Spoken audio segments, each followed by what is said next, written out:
इस बीच राजस्थान में भर्ती परीक्षाओं में नकल रोकने के लिए बनाए गए नियमों पर बवाल खड़ा हो गया। ऐसा इसलिए क्योंकि राजस्थान भर्ती बोर्ड ने परीक्षा के दौरान अभ्यर्थियों के जीन्स पहनने पर रोक लगा दी, क्योंकि उसमें मेटल की जिप और बटन होते हैं।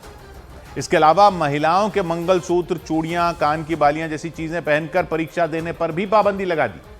दलील यह दी गई कि परीक्षा केंद्रों पर मेटल डिटेक्टर से अभ्यर्थियों की जांच की जाती है। ऐसे में मेटल डिटेक्टर जीन्स की मेटल जिप या जैकेट की जिप होने पर भी सिग्नल देता है। इसलिए इस समस्या को देखते हुए यह फैसला लिया गया। मतलब राजस्थान भर्ती बोर्ड की परीक्षाओं में अभ्यर्थी ऐसे कपड़े पहनकर ही परीक्षा दे सकेंगे जिनमें मेटल की जिप और बटन ना लगे हों। और बोर्ड ने पुरुष अभ्यर्थियों को कुर्ता पाजामा पहनकर परीक्षा देने की छूट दे दी, जो पहले नहीं थी। जानकारी के मुताबिक राजस्थान भर्ती बोर्ड के नए नियम फरवरी में होने वाली जूनियर इंजीनियर समेत दूसरी परीक्षाओं से लागू हो जाएंगे। हम चाहते हैं कि जो हमारी परीक्षाएं हों बिल्कुल साफ सुथरी हों, ट्रांसपेरेंट हों और बराबर की हों।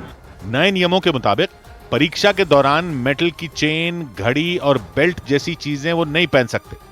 इससे अभ्यर्थियों के जीन्स और जैकेट पहनने पर भी रोक लग गई, क्योंकि उनमें जिप और बटन मेटल के होते हैं। इसी तरह महिला अभ्यर्थी सिर्फ सलवार सूट और साड़ी या फिर कुर्ता पहनकर परीक्षा दे सकती हैं, जबकि चूड़ियां, मंगलसूत्र और दूसरे जेवर पहनकर परीक्षा देने पर रोक लगा दी गई। तर्क दिया गया कि मेटल से बनी चीजें जांच के दौरान परेशानी खड़ी करती हैं और नकल से जुड़े उपकरणों को पहचानना मुश्किल हो जाता है। लेकिन राजस्थान भर्ती बोर्ड के इस फैसले पर विपक्ष ने सवाल उठा दिए। गलत है इनकी नीति, ऐसा नहीं करना चाहिए। बच्चों पे अनावश्यक इससे आप उन पे भार थोप रहे हो कि वो नए कपड़े और सिलाएं। कुछ अभ्यर्थियों ने जीन्स टी शर्ट पर रोक लगाने पर आपत्ति जताई और इसे गलत बताया, लेकिन राजस्थान भर्ती बोर्ड ने दावा किया कि इससे नकल बंद हो जाएगी। सौभाग्य की एक बात यह है कि राजस्थान में भर्ती परीक्षाओं में कुर्ता पाजामा पहनने का ही रास्ता रह गया ऐसा लग रहा है, क्योंकि जीन्स या जैकेट पहनकर भर्ती परीक्षा नहीं दे पाएंगे नए रूल के हिसाब से। कह रहे हैं कि इससे नकल रुक जाएगी। लॉजिक यह है कि बहुत सारी नकल इलेक्ट्रॉनिक उपकरणों से कर रहे हैं आजकल लोग। मतलब ब्लूटूथ वाले ईयरफोन वगैरह छुपा के परीक्षा हॉल के अंदर ले जाते हैं, यह माना जा रहा है। तो उनको चेक करने के लिए ये लोग मेटल डिटेक्टर लगाएंगे। वो जो होता है, जो हाथ में पकड़कर पूरे शरीर पर घुमा देते हैं, या एक वो भी होता है जो गेट पर चौखट की तरह होता है जिसके अंदर से निकलकर जाते हैं सुरक्षा जांच के लिए। उसमें टू बजने लगती है अगर कुछ भी मेटल का पहना हो तो। उससे ये लोग पकड़ लेंगे अगर किसी ने कोई ईयरफोन, ब्लूटूथ वगैरह कुछ छुपाया हो शरीर में। तो जो भी मेटल डिटेक्टर से निकलेगा और टू का अलार्म बजेगा, उसको परीक्षा हॉल में जाने ही नहीं देंगे।